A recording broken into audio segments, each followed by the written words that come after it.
Bienvenidos a esta nueva entrevista de la quinta edición del Team Digital Summit, un evento online y 100% gratuito organizado por INESD Business Tech School que reúne a distinguidos ponentes del sector de la innovación y de la tecnología para dar respuesta a los retos a los que nos enfrentamos como sociedad. El día de hoy nos acompaña Magda Teruel. Bienvenida, Magda. Gracias. Un placer contar contigo. Gracias, Ulises. Magda es Partner Solution Architect en Microsoft y en esta entrevista hablaremos de inteligencia artificial y otros temas relacionados con las nuevas tendencias tecnológicas. Magda, para comenzar, me gustaría pedirte que te presentes porque creo que no hay nadie mejor que tú para hacerlo, así que en este caso puedes comenzar. Vale, gracias. Pues yo me llamo Magda Teruel, trabajo en Microsoft. Yo me digo que soy una apasionada de la experiencia digital del empleado. A mí lo que me encanta es hacer que las personas que trabajan en las empresas se sientan empoderadas con el uso de la tecnología y que saquen el máximo partido. Ahora mismo estoy en el área de partners, lo que significa que mi objetivo es que nuestros partners, las empresas que trabajan con Microsoft, sean capaces de llevar esa labor divulgativa sobre el uso de la tecnología, en concreto sobre el uso de Copilot y la inteligencia artificial a sus clientes, que son también nuestros clientes. Muy bien. Y para comenzar a introducirnos en tema, ¿podrías explicar de manera sencilla para que toda nuestra audiencia lo entienda qué es la inteligencia artificial generativa y qué es la diferencia de otros tipos de inteligencia artificial? Sí, pues la inteligencia artificial generativa, que es lo que se ha popularizado en los últimos años, a diferencia de la inteligencia artificial, vamos a llamar tradicional, es capaz de generar contenido basado en patrones que ha aprendido de una cantidad de datos con la que ha sido entrenada. Es decir, lo que se ha hecho es exponer a la IA a un montón de información, papers, artículos de Wikipedia, libros digitales, artículos, y con todo eso se han entrenado los modelos de inteligencia artificial y han aprendido a simular cuál es el proceso de generación del lenguaje humano, esto cuando hablamos de texto, pero también son capaces de generar imágenes, han identificado los patrones, por ejemplo, de estilos concretos o de autores concretos, y son capaces de generar nuevas obras, nuevas imágenes, basadas en eso que han aprendido, lo mismo de música y lo mismo de vídeo. Y en este sentido, ¿qué diferencia? Porque comentabas que fue entrenada para generar a través de lo que aprendió, ¿qué otras inteligencias hay? La inteligencia artificial tradicional pues son capaces a lo mejor de predecir, ¿no? Son expertas. De hecho, hay un concepto que siempre explico, que los modelos de inteligencia artificial hasta ahora son modelos expertos en resolver una tarea. Son modelos muy grandes, muy específicos, capaces de resolver una tarea. Por ejemplo, análisis de sentimiento, ¿no? Esta podría ser una tarea que resuelve la IA tradicional, esto ya existía. ¿Qué pasa? Que con los modelos nuevos de IA generativa es un solo modelo que es capaz de hacer muchas cosas, con lo cual la flexibilidad que tiene, la multimodalidad, ¿no? De que le puedo pasar imágenes, le puedo pasar texto, y la versatilidad que tiene es lo que está haciendo que tenga tanto potencial, ¿no? Yo a veces enseño una slide, ¿no? Que pongo esto es capaz de analizar sentimiento, clasificar, resumir, ¿no? Y pongo 3 puntos suspensivos y digo, no están ahí de casualidad, es que ni siquiera los propios creadores fueron capaces de prever qué casos de uso se iban a poder llevar a cabo con el uso de la inteligencia artificial generativa. Y ahí estamos, en los 3 puntos, ¿eh? Y cada vez esos 3 puntos se amplían Exactamente. más, porque todos los días descubrimos cosas nuevas. Sí. Y nosotros, cualquier persona, ¿cómo se puede usar esta tecnología para ser más eficientes, por ejemplo, en nuestra cotidianidad? ¿Qué apps recomiendas? ¿Qué aplicaciones? Esto es muy bueno, por ejemplo, manejando texto. Y me voy al entorno corporativo, que no sé vosotros, pero yo vivo en Teams, estoy todo el día en reuniones de Teams. Pues lo que podemos hacer es usar la IA para que haga el acta de la reunión por nosotros. Y ya no solo eso, sino que mientras estemos en la reunión podamos a lo mejor hacerle preguntas a la herramienta y pedirle, llego tarde, ¿no? ¿Qué han dicho antes de que yo entrara? Esto lo hemos implementado en Microsoft con Copilot. Copilot al final es como la interfaz a toda esa inteligencia artificial integrada en las aplicaciones de Office. Es un botón. Yo digo siempre, Copilot es un botón más en herramientas que ya conocemos, como en el Outlook, en PowerPoint, en Word, en Excel, y este botón te da superpoderes porque te permite hacer cosas que hasta ahora no podías hacer o tenías que hacerlas de manera manual y te llevaba mucho tiempo. Wow, la verdad que es muy interesante contar con esta herramienta que sin duda va día a día, se va evolucionando y va creciendo a pasos agigantados. Y en relación a lo que comentabas de los partners o los clientes, ¿cómo abordas las necesidades o las expectativas que tienen los clientes con diferentes niveles de conocimiento técnico de esta IA generativa? Mira, Ulises, esto no cambia respecto a cómo yo interpreto cómo adoptan las personas tecnología. Al final la IA es otra tecnología más que hay que adoptar. A veces pongo el ejemplo de que esto es como para prepararse para un maratón, que depende del punto de partida que tú tengas, depende cuál sea tu estado de forma y depende cuál sea el objetivo, pues el itinerario va a ser diferente. Y creo que esta realidad es algo que hay que tener en cuenta cuando se pretende adoptar una tecnología como esta, ¿no? Porque puede haber personas que son más hábiles o menos hábiles. Yo lo que intento decir siempre que es que esto no se rompe, que empiecen a usarlo, que no hay problema en que puedan provocar un uso mal de la IA, que eso no se va a romper y que empiecen a usarlo con sus habilidades y que no piensen tanto en las habilidades que necesitan o el conocimiento que necesitan de la herramienta, sino que piensen más en qué quieres hacer, ¿no? ¿Cuál es tu tarea? Empezar por la tarea y a partir de ahí ver de qué manera puedes resolver esa tarea con la inteligencia artificial. Yo pongo siempre a los clientes y a los partners en dos escenarios, ¿no? Uno es, mira, esto es la IA, esto es todo lo que puede hacer, estas son las capacidades. ¿Crees que puede ayudarte en algo de lo que tú hagas, ¿no? Para que sean ellos quienes mapeen todo eso en cosas que ellos hacen en su día a día? Y el otro punto de vista, que es, ¿qué haces tú en tu día a día? ¿No? ¿Qué tareas haces? Oye, no, vamos a anotar todo lo que hagas en un día, en una semana, en un mes y ver cuáles de esas tareas puedes utilizar una herramienta de inteligencia artificial para hacerla mejor, ¿no?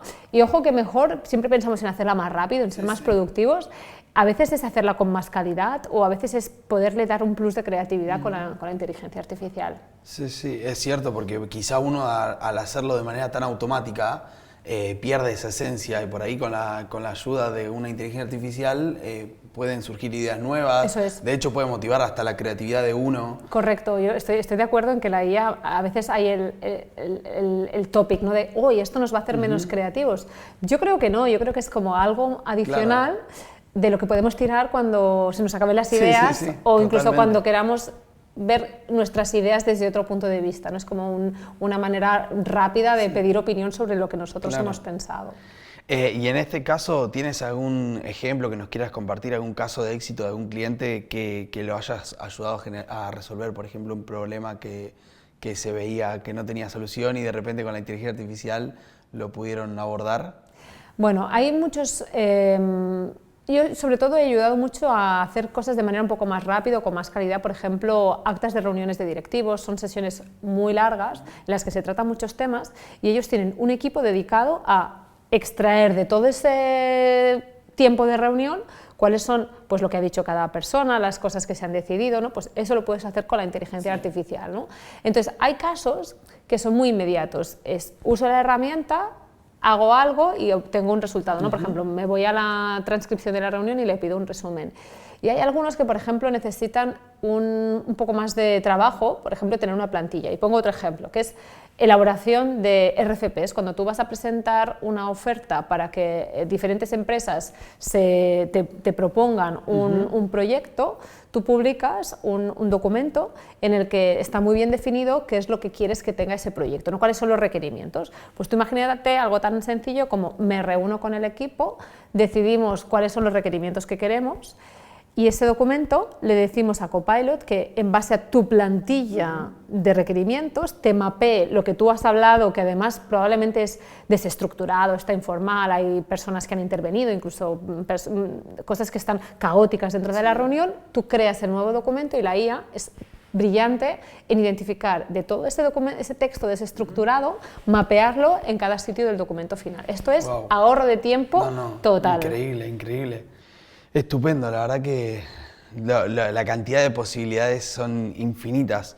¿Y qué desafíos has enfrentado, por ejemplo, para un cliente que quiera adoptar la IA y cómo lo has podido superar? Bien, mira, te voy a hablar de dos tipos de desafíos. Unos más tecnológicos, que se basan en que la infraestructura de los clientes tiene que estar preparada para esto. Sin datos correctos no puede haber una IA buena, porque tiene que al final utilizar la información tal como la tengas estructurada y tal como esté securizada en el entorno de la empresa.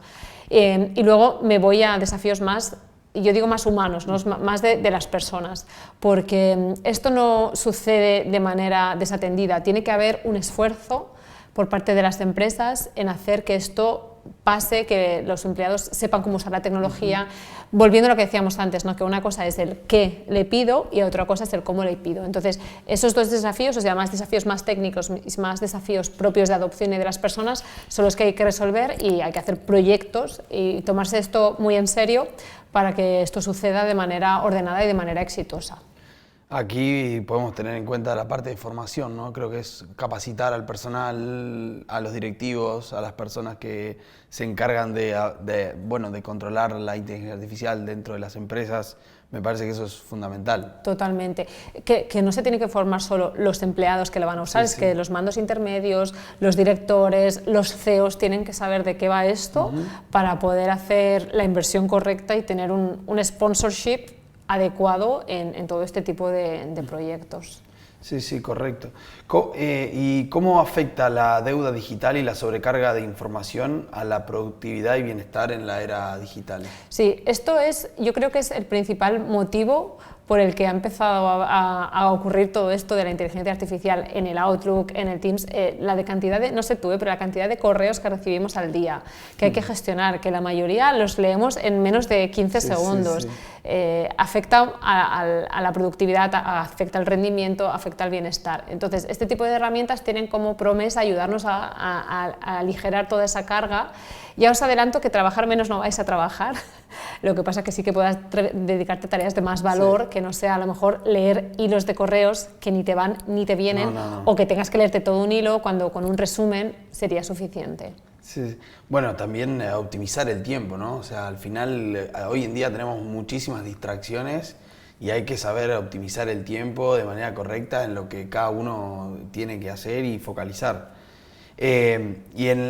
Aquí nos metemos en un tema quizás un poco controversial, pero ¿cómo crees que va a afectar la inteligencia artificial en el mercado laboral? O sea, ¿crees que esto afecta a todas las profesiones de manera transversal? A ver, me atrevo a decir que sí, de alguna u otra manera todo el mundo se va a impactar. Un poco con lo que decía antes, que a lo mejor no es que vamos a trabajar menos horas, pero vamos a trabajar diferente, pero eso en algunos aspectos lo digo con la boca pequeña, porque sí que va a haber puestos que se van a impactar completamente por el uso de la inteligencia artificial, porque no va a requerir que haya tantas personas dedicadas a eso, sino que con que haya menos personas que tengan habilidades con la IA lo van a poder hacer. Pero eso no significa que vaya a haber menos oportunidades laborales, va a haber muchas más, claro, estoy convencida que va a haber muchas más oportunidades laborales, pero van a ser completamente diferentes, van a estar mucho más basadas en las habilidades digitales y en el uso de la inteligencia artificial. Pero esto no es opcional ya, o sea, todo el mundo tiene que ser consciente de que esto va a impactar, y igual que hemos aprendido a usar el Word o a contestar correos electrónicos o a usar el WhatsApp, va a ser otra herramienta más que vamos a tener que usar en nuestro día a día. Y que creo que cada día más profesiones se van a ir viendo como, no sé si la palabra es afectadas, pero sino como impactadas y también verlo como una oportunidad de crecer, de abrir nuevos caminos. Por ejemplo, en INESDI actualmente tenemos el máster de inteligencia artificial con marketing digital, o sea que ya estamos buscando el nexo entre las profesiones y ver cómo también surgen nuevos puestos de trabajo, nuevas profesiones que se van adaptando a esta realidad del actualmente que vivimos. Sí, me gusta mucho esa coletilla de como la carrera tradicional con inteligencia artificial. Exacto, es que creo que va por ahí el futuro. Por ejemplo, también para el año que viene estamos planteando Business Analytics con inteligencia artificial, o sea, ver toda la parte de las profesiones que quizás vienen de hace varios años, pero adaptadas a las nuevas herramientas, al nuevo mercado y a lo que la industria demanda, ¿no? Y hay un aspecto que en este sentido creo que es importante, que es la parte de la responsabilidad legal y ética. Aquí Microsoft, ¿cómo aborda estos aspectos? Vale, Microsoft tiene como un doble rol ahí. Uno es como fabricante, como proveedor de herramientas de inteligencia artificial, y ahí hay un equipo completo de Responsible AI dedicado a asegurar que las herramientas que ponemos a disposición de las personas tienen principios éticos, aplican principios justos, ¿no? Que tienen una manera de entregar la información que es sin sesgos, que intentan que todo esto sea totalmente equitativo y demás, ¿no?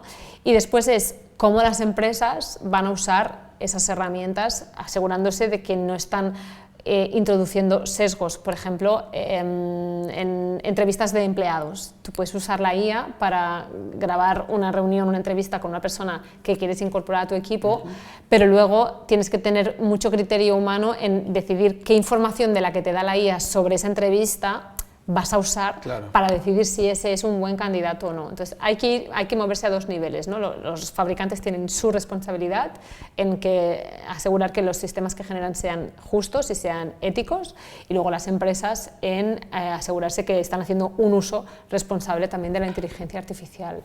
La verdad que clarísimo. Y por otra parte, yo para finalizar, para toda la audiencia que nos está viendo, ¿cómo puede empezar una persona o una empresa si todavía no ha comenzado a navegar las aguas de la inteligencia artificial? ¿Cómo se puede hacer para comenzar? Pues yo, a nivel de empresa, por ejemplo, siempre animo a los equipos a que lleguen a acuerdos tipo, oye, antes de enviar un documento, sea que lo has escrito con inteligencia artificial o lo has escrito tú, pídele un resumen a la IA. Porque si el resumen y los puntos clave que la IA detecta de tu documento están alineados con lo que tú pensabas cuando generaste ese documento, probablemente vas bien, ¿no? Entonces, empezar a utilizarla en pequeñas cosas. Y también digo, empezar por cosas que conoces, porque si no, no vas a poder evaluar si está haciendo un buen trabajo o no. Si te pones a investigar tareas que nunca has realizado, si las haces con la inteligencia artificial, probablemente te van a parecer maravillosas. Yo no soy abogada, si le pido a Copilot un contrato, me va a parecer maravilloso, pero probablemente si lo vea un abogado, va a detectar inconsistencias o mejoras que su propio criterio sí que va a poder detectar, ¿no? Entonces, empezar por tareas que conozcas.